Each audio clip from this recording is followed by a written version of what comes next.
Les pros du web se nomment architectes de l'information, web designers, stratégistes de contenu, voire ninja PHP ou SEO rockstar.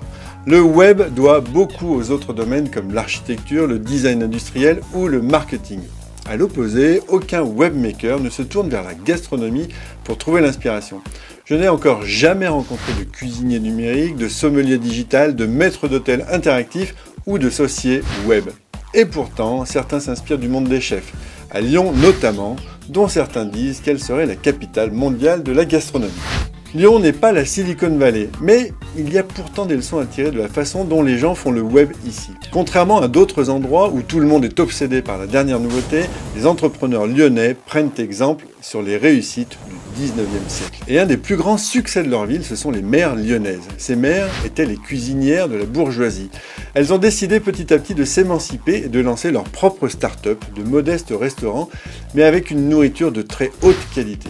Génération après génération, les mères ont transmis leur savoir et leurs valeurs à leurs héritiers, le plus célèbre d'entre eux étant finalement Paul Bocuse, le chef superstar qu'on ne présente même plus, et qui a commencé comme apprenti chez Eugénie Brasier, la mère de la cuisine française moderne, et l'une des tout premiers chefs triple étoilés en 1928.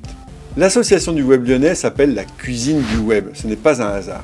Pour recréer la recette du succès des mères lyonnaises, ses membres ont identifié ses ingrédients: réseau, soutien des médias, financement et savoir-faire.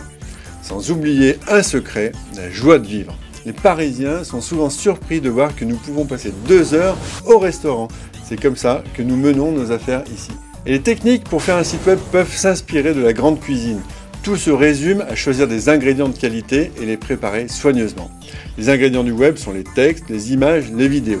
Même un chef étoilé ne sera pas en mesure de cuisiner un bon plat avec des ingrédients bas de gamme. Il ne faut pas non plus attendre d'un web designer qu'il fasse des merveilles sans un très bon contenu. De même qu'on apprécie plus un plat quand on sait comment il a été cuisiné, il est important de savoir comment un site ou une application a été cuit. Mais aussi de savoir que le cuisinier a pris du temps pour ça. Un site web est comme un bon repas, il faut du temps pour en faire une expérience mémorable. Le slow food aussi peut nous inspirer et pourrait donner lieu à un slow web. Les cuisiniers ont une énorme responsabilité car selon la façon dont ils préparent la nourriture, ils peuvent rendre les gens malades. Les designers web ont-ils un tel pouvoir de nuisance? Oh oui, ils peuvent pourrir la vie de milliers de personnes avec un site mal conçu. L'industrie du web génère-t-elle aussi de la malbouffe? Oui! Lorsque nous créons des applications qui rendent un smartphone obsolète au bout de 2 ans, malbouffe! Lorsque nous croyons que l'email est mort et que Facebook est le nouveau standard de communication, malbouffe! Lorsque nous concevons un site uniquement pour les navigateurs les plus récents et les connexions les plus rapides, malbouffe! Pour faire du bon web, il faut privilégier le mieux au plus et ne pas oublier les règles simples de la mère Brasier. 1.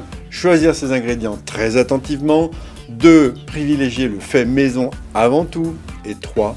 Ne pas essayer de sauver un mauvais plat en décorant l'assiette.